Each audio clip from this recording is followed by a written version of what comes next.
रामपुर नाम के गांव में सुंदर नाम का एक लड़का रहा करता था। उसके बाजू वाले घर में राधा नाम की लड़की रहा करती थी। उन दोनों को एक दूसरे के प्रति बहुत प्रेम था। इसी वजह से उन दोनों ने एक दूसरे से शादी कर ली थी। अब ये सारी बात उनके माता पिता को पसंद नहीं थी। उनके माता पिता को जब ये बात पता चली कि सुंदर और राधा ने शादी कर ली है, तो वो उनके खिलाफ हो गए थे। उन्हें सब लोगों ने मिलकर गांव से बाहर निकाल दिया था। अब सुंदर और राधा गांव के बाहर एक जंगल में रहने लगे। वहाँ कोई भी आता जाता नहीं था। वहाँ उनकी जान को कोई खतरा नहीं था। अब वो दोनों जंगल में बहुत अच्छी तरह से रहने लगे थे। मगर कुछ दिनों के बाद सुंदर को पता चलता है राधा प्रेग्नेंट है। उसकी खुशी का कोई ठिकाना ही नहीं रहता। वो राधा से बोलता है, राधा, आज मैं बहुत खुश हूँ। मेरी खुशी का ठिकाना नहीं है। तुम सोच भी नहीं सकती मैं आज कितना खुश हूँ। अजी, आज मैं बहुत खुश हूँ। आज मुझे मांस खाने की इच्छा हो रही है। क्या आप मेरे खाने के लिए मांस लेकर आएंगे, वो भी खरगोश का? मुझे बहुत खाने का मन हो रहा है। हाँ, मैं लेकर आऊंगा तुम्हारे लिए खरगोश का मांस। मगर तुम यहाँ से कहीं जाना नहीं, ठीक है? हाँ जी, मैं यहाँ से कहीं नहीं जाऊंगी। आप निश्चिंत रहिए। चलो, मैं चलता हूँ।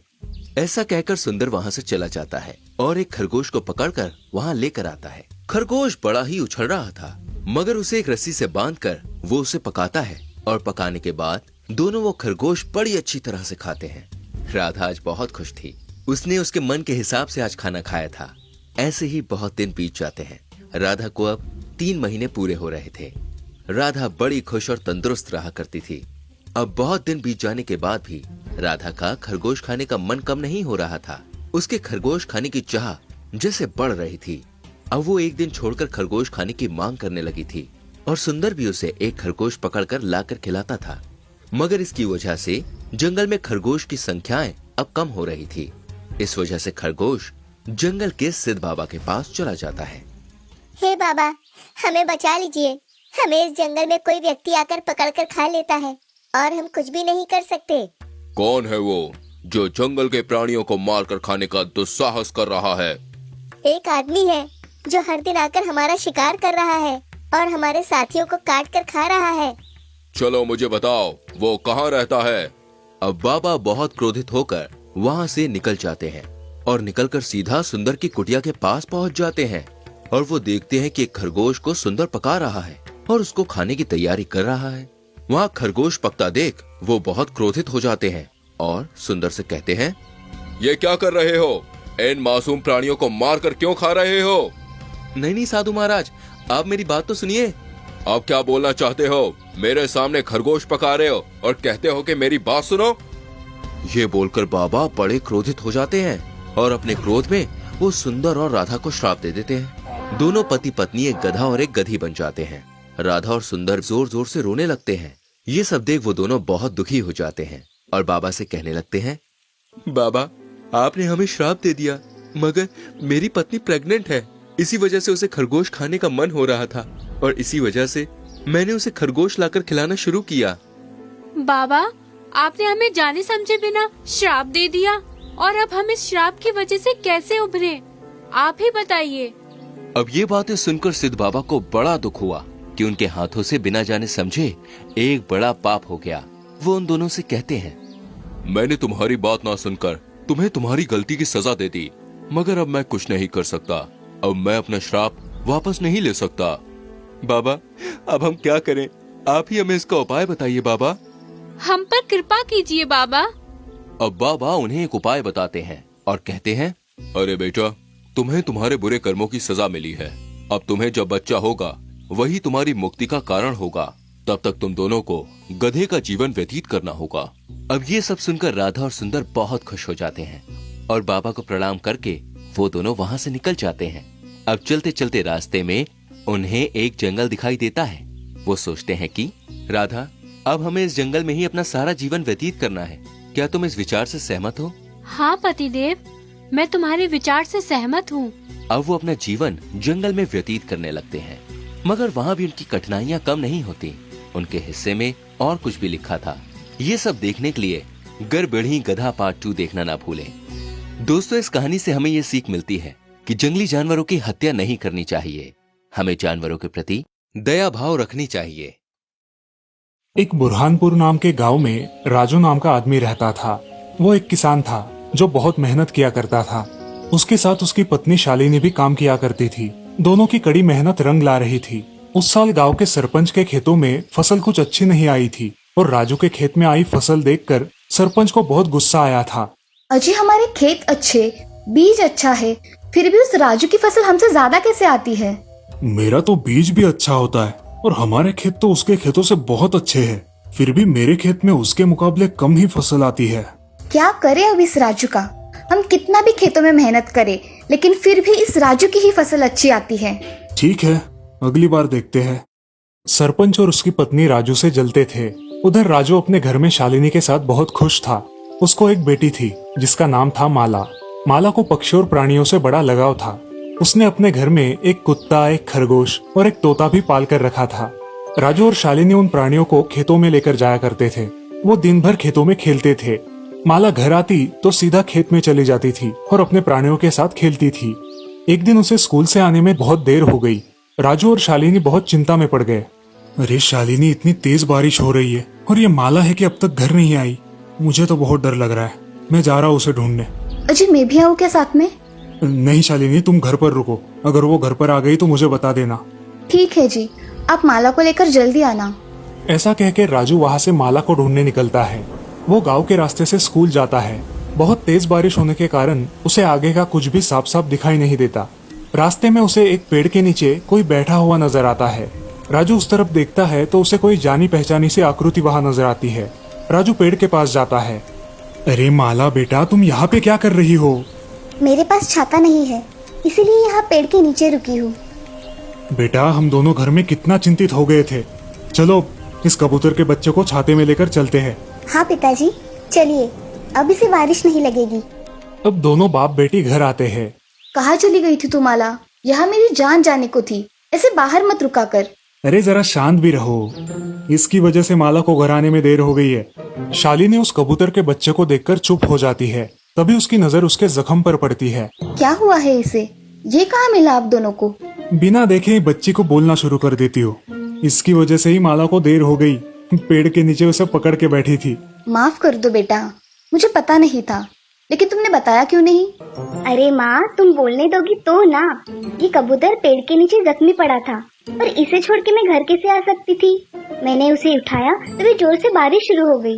मैं इसे पकड़े पेड़ के नीचे खड़ी थी। मेरे पास छाता ना होने के कारण मैं घर जल्दी ना आ सकी माँ। ठीक है बेटा। माला और राजू उस कबूतर को पट्टी बांधकर उसे खाने के लिए दाने और पीने के लिए पानी देते हैं। ऐसे ही 4 दिन बीत जाते हैं। माला उस कबूतर की अच्छे से देखभाल करती है। कुछ दिनों बाद वो कबूतर अच्छी तरीके से उड़ने लगता है। उस कबूतर का रंग सुनहरा हो जाता है और वो बाकी सारे कबूतरों से थोड़ा अलग ही दिखाई देता है। माँ, पिताजी, मेरा सुनहरा कबूतर देखो कैसे उड़ रहा है।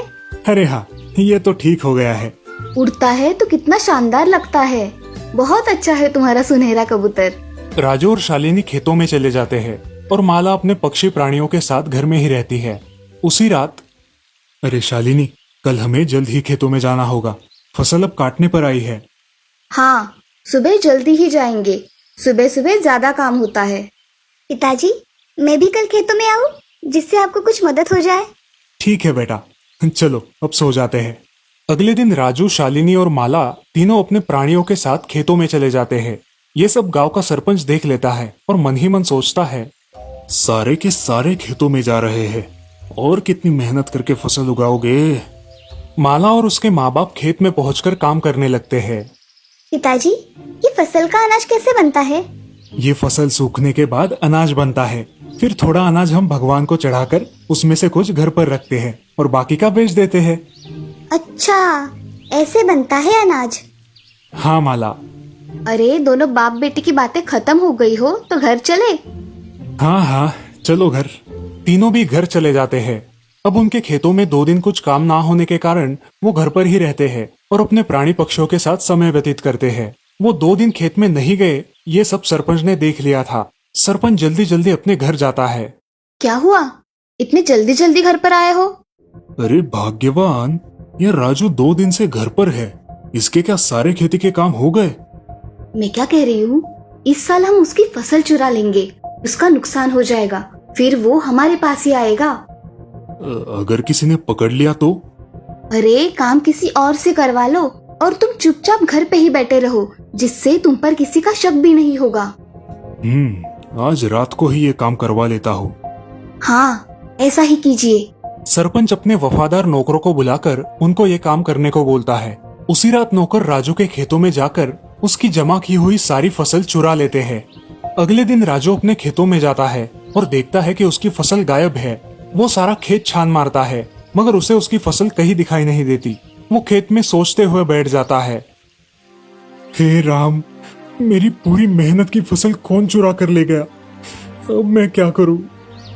राजू बहुत हताश होकर घर लौट आता है। अब राजू का उतरा हुआ चेहरा देख शालिनी भी चिंता में पड़ जाती है। अजी, क्या हुआ है? आप ऐसे उदास क्यों हो? कुछ हुआ है क्या? बहुत बड़ा नुकसान हुआ है। हमारे खेत में जो भी फसल थी सारी की सारी किसी ने चुरा ली है। क्या बोल रहे हो? ऐसा कैसे हो सकता है? हमारी खेत की फसल कोई क्यों चुरा के लेके जाएगा? क्या पता, मगर फसल तो चोरी हुई है। अब हम क्या करेंगे? इस साल कैसे गुजारा करेंगे? चिंता मत कीजिए पिताजी, कोई ना कोई हल तो निकल ही आएगा। माला के ऐसे बोलते ही वो सुनहरा कबूतर बोलने लगता है। माला, मैं एक जादुई सुनहरा कबूतर हूँ। क्या तुम बोल सकते हो? हाँ, मैं बोल सकता हूँ। मैं मेरी माँ से बिछड़कर रास्ता खो गया था और जख्मी हो गया था। उस जख्मी अवस्था में तुमने मेरी सहायता की, उसके लिए धन्यवाद। तुम सबका प्रेम और स्नेह देखकर मुझे बहुत अच्छा लगा। मैं तुम्हारी कुछ मदद करना चाहता हूँ। बोलिए, क्या चाहिए आपको? हे सुनहरे कबूतर, क्या तुम बता सकते हो कि मेरी फसल किसने चुराई है? अरे वो काम तो इस गांव के सरपंच का है। वो तुम्हारी उन्नति देखकर जलता है। 2 दिन जब तुम काम पर नहीं गए थे, तब उसने मौका देखकर तुम्हारी फसल को चुरा लिया। क्या ये सच है? सच में। अब देखो मेरा कमाल। कबूतर मंत्र पढ़कर सारी फसल राजू के घर के सामने डाल देता है और उसे वो फसल का अनाज बनाकर अपने घर में भरने को बोलता है। अब राजू बहुत खुश हो जाता है। तुम्हारा बहुत बहुत धन्यवाद, तुमने हमारे लिए इतना किया। बोलो, तुम्हें क्या चाहिए? जो भी मांगोगे वो मिल जाएगा। मुझे कुछ नहीं चाहिए। हे जादुई कबूतर, बस तुम मेरी बेटी के लिए हमारे घर पर ही रहो। ठीक है। माला, तुम्हें कुछ मांगना है? हे जादुई कबूतर, मुझे सिर्फ तुम चाहिए और कुछ भी नहीं चाहिए। बहुत साल बीत जाते हैं। अब माला बड़ी हो जाती है। ऐसे ही एक दिन माला को उस सुनहरे कबूतर की तरह और एक सुनहरा कबूतर दिखाई देता है। उसे लगता है कि वो उन्हीं का सुनहरा कबूतर है। वो उसे आवाज देती है, सुनहरे कबूतर, सुनहरे कबूतर, नीचे आ जाओ। तभी घर से सुनहरा कबूतर बाहर आकर उसे आवाज देता है, अरे सुनहरे कबूतर, तुम यहाँ हो? तो वहाँ पेड़ पर कौन है? माँ, कहाँ गई थी तुम? तुम्हारी बहुत याद आती थी मुझे। अरे इन इंसानों ने मुझे कैद करके रखा था। अब मैं वहाँ से निकलकर भाग आई हूँ। ये इंसान बड़े दुष्ट होते हैं। नहीं माँ, सभी वैसे नहीं होते। ये माला है जिसके यहाँ मैं रहता हूँ। इसने और इसके परिवार ने मुझे बहुत प्रेम दिया। इन्होंने मेरी देखभाल की है माँ। धन्यवाद आप सबका। अरे, ये तो मेरा सुनहरा कबूतर है, इसके लिए किया मैंने सब। माला, अब मैं मेरी माँ के साथ जाना चाहता हूँ। क्या मैं जा सकता हूँ माला? तुम जाओ तुम्हारी माँ के साथ, मगर तुम्हें मुझे मिलने महीने में एक बार आना ही पड़ेगा। मंजूर, जरूर आऊंगा माला, तुम्हारे लिए। अब कबूतर उसके पास जाकर उसे एक जादुई घड़ा देता है जो उसने उसकी शक्तियों से बनाया था। माला, ये जादुई घड़ा है। तुम जितना भी चाहो उतना इसमें से सोने के सिक्के निकाल सकते हो और ये फिर से भर जाएगा। तुम इसे जरूरत के समय इस्तेमाल कर सकती हो। धन्यवाद सुनहरे कबूतर, मगर तुम मुझे मिलने जरूर आना। कबूतर अपनी माँ के साथ अपने घर चला जाता है और माला भी अपने घर में खुशी से रहती है। वो सुनहरा कबूतर महीने में एक बार उसे मिलने के लिए भी आता था। माला उन सोने के सिक्कों से गरीबों की मदद भी कर दिया करती थी और इस प्रकार माला और उसका परिवार खुशी खुशी रहने लगा था। इस कहानी से हमें ये सीख मिलती है कि अच्छे कर्मों का फल देर से सही लेकिन अच्छा ही मिलता है।